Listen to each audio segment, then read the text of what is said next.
February 7. From Exodus. Chapter 26.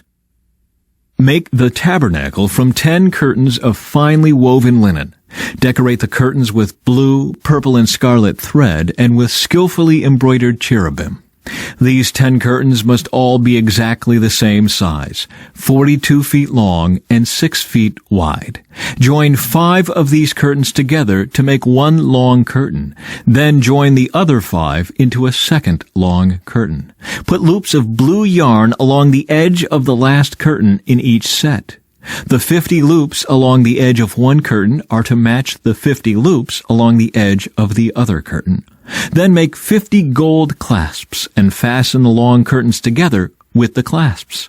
In this way, the tabernacle will be made of one continuous piece. Make 11 curtains of goat hair cloth to serve as a tent covering for the tabernacle. These 11 curtains must all be exactly the same size, 45 feet long and 6 feet wide. Join 5 of these curtains together to make one long curtain, and join the other 6 into a second long curtain. Allow 3 feet of material from the second set of curtains to hang over the front of the sacred tent. Make 50 loops for one edge of each large curtain.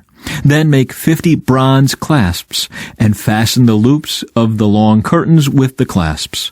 In this way, the tent covering will be made of one continuous piece. The remaining 3 feet of this tent covering will be left to hang over the back of the tabernacle. Allow 18 inches of remaining material to hang down over each side so the tabernacle is completely covered. Complete the tent covering with a protective layer of tanned ram skins and a layer of fine goat skin leather. For the framework of the tabernacle, construct frames of acacia wood. Each frame must be 15 feet high and 27 inches wide, with 2 pegs under each frame. Make all the frames identical. Make 20 of these frames to support the curtains on the south side of the tabernacle. Also make 40 silver bases, 2 bases under each frame, with the pegs fitting securely into the bases. For the north side of the tabernacle, make another 20 frames with their 40 silver bases, 2 bases under each frame. Make 6 frames for the rear, the west side of the tabernacle, along with 2 additional frames to reinforce the rear corners of the tabernacle. These corner frames will be matched at the bottom and firmly attached at the top with a single ring, forming a single corner unit. Make both of these corner units the same way. So there will be 8 frames at the rear of the tabernacle set in 16 silver bases, 2 bases under each frame. Make crossbars of acacia wood to link the frames, 5 crossbars for the north side of the tabernacle and 5 for the south side. Also make 5 crossbars for the rear of the tabernacle, which will face west. The middle crossbar, attached halfway up the frames, will run all the way from one end of the tabernacle to the other. Overlay the frames with gold and make gold rings to hold the crossbars. Overlay the crossbars with gold as well. Set up this tabernacle according to the pattern you were shown on the mountain. For the inside of the tabernacle, make a special curtain of finely woven linen. Decorate it with blue, purple, and scarlet thread and with skillfully embroidered cherubim. Hang this curtain on gold hooks attached to 4 posts of acacia wood. Overlay the posts with gold and set them in 4 silver bases. Hang the inner curtain from clasps and put the Ark of the Covenant in the room behind it. This curtain will separate the holy place from the most holy place. Then put the Ark's cover, the place of atonement, on top of the Ark of the Covenant inside the most holy place. Place the table outside the inner curtain on the north side of the tabernacle and place the lampstand across the room on the south side. Make another curtain for the entrance to the sacred tent. Make it of finely woven linen and embroider it with exquisite designs using blue, purple, and scarlet thread. Craft 5 posts from acacia wood, overlay them with gold, and hang the curtain from them with gold hooks. Cast 5 bronze bases for the posts. Using acacia wood, construct a square altar 7 1/2 feet wide, 7 1/2 feet long, and 4 1/2 feet high. Make horns for each of its 4 corners so that the horns and altar are all one piece. Overlay the altar with bronze. Make ash buckets, shovels, basins, meat forks, and fire pans, all of bronze. Make a bronze grating for it, and attach 4 bronze rings at its 4 corners. Install the grating halfway down the side of the altar under the ledge. For carrying the altar, make poles from acacia wood and overlay them with bronze. Insert the poles through the rings on the 2 sides of the altar. The altar must be hollow, made from planks. Build it just as you were shown on the mountain. Plans for the courtyard. Then make the courtyard for the tabernacle, enclosed with curtains made of finely woven linen. On the south side, make the curtains 150 feet long. They will be held up by 20 posts set securely in 20 bronze bases. Hang the curtains with silver hooks and rings. Make the curtains the same on the north side, 150 feet of curtains held up by 20 posts set securely in bronze bases. Hang the curtains with silver hooks and rings.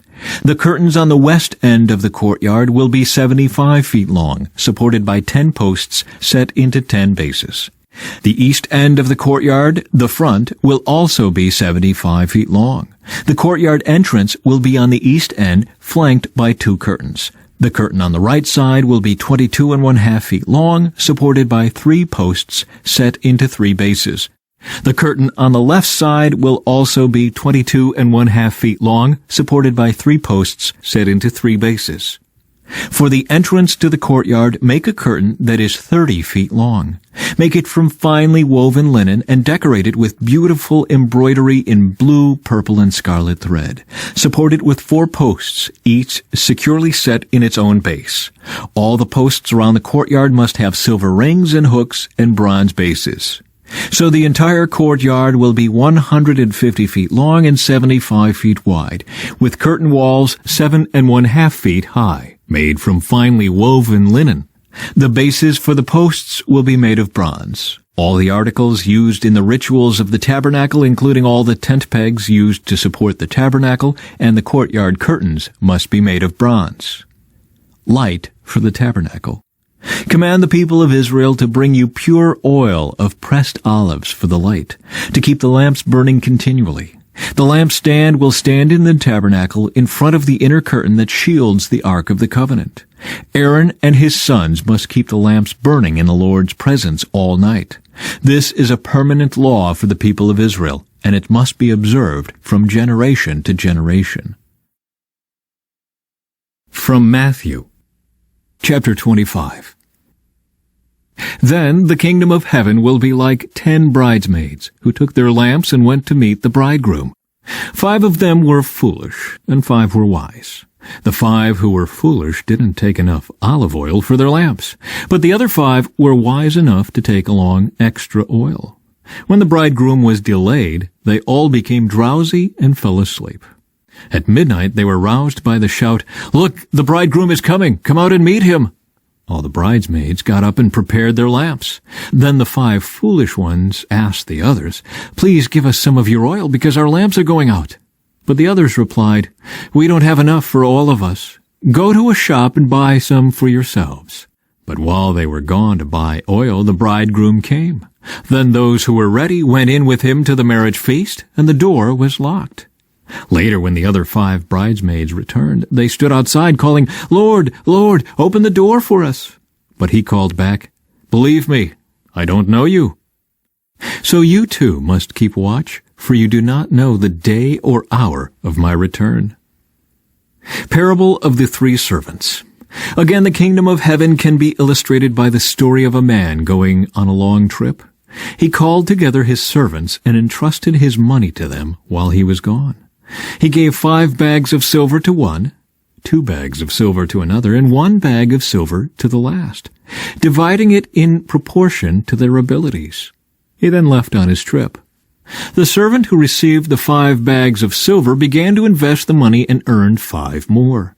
The servant with 2 bags of silver also went to work and earned 2 more. But the servant who received the 1 bag of silver dug a hole in the ground and hid the master's money. After a long time, their master returned from his trip and called them to give an account of how they had used his money. The servant to whom he had entrusted the 5 bags of silver came forward with 5 more and said, "Master, You gave me 5 bags of silver to invest, and I have earned 5 more." The master was full of praise. "Well done, my good and faithful servant. You have been faithful in handling this small amount, so now I will give you many more responsibilities. Let's celebrate together." The servant who had received the 2 bags of silver came forward and said, "Master, you gave me 2 bags of silver to invest, and I have earned 2 more." The master said, "Well done, my good and faithful servant. You have been faithful in handling this small amount, so now I will give you many more responsibilities. Let's celebrate together." Then the servant with the 1 bag of silver came and said, "Master, I knew you were a harsh man, harvesting crops you didn't plant and gathering crops you didn't cultivate. I was afraid I would lose your money, so I hid it in the earth. Look, here is your money back." But the master replied, "You wicked and lazy servant. If you knew I harvested crops I didn't plant and gathered crops I didn't cultivate, why didn't you deposit my money in the bank? At least I could have gotten some interest on it." Then he ordered, "Take the money from this servant and give it to the one with the 10 bags of silver. To those who use well what they are given, even more will be given, and they will have an abundance. But from those who do nothing, even what little they have will be taken away. Now throw this useless servant into outer darkness, where there will be weeping and gnashing of teeth." Psalm 31. O Lord, I have come to you for protection. Don't let me be disgraced. Save me, for you do what is right. Turn your ear to listen to me. Rescue me quickly. Be my rock of protection, a fortress where I will be safe. You are my rock and my fortress. For the honor of your name, lead me out of this danger. Pull me from the trap my enemies set for me. For I find protection in you alone. I entrust my spirit into your hand. Rescue me, Lord, for you are a faithful God. I hate those who worship worthless idols. I trust in the Lord. I will be glad and rejoice in your unfailing love. For you have seen my troubles, and you care about the anguish of my soul. You have not handed me over to my enemies, but have set me in a safe place. From Proverbs, chapter 8. Listen as wisdom calls out. Hear as understanding raises her voice. On the hilltop along the road she takes her stand at the crossroads. By the gates at the entrance to the town on the road leading in, she cries aloud, I call to all of you. I raise my voice to all people. You simple people, use good judgment. You foolish people, show some understanding. Listen to me, for I have important things to tell you. Everything I say is right, for I speak the truth and detest every kind of deception. My advice is wholesome. There is nothing devious or crooked in it. My words are plain to anyone with understanding, clear to those with knowledge. Choose my instruction rather than silver, and knowledge rather than pure gold. For wisdom is far more valuable than rubies. Nothing you desire can compare.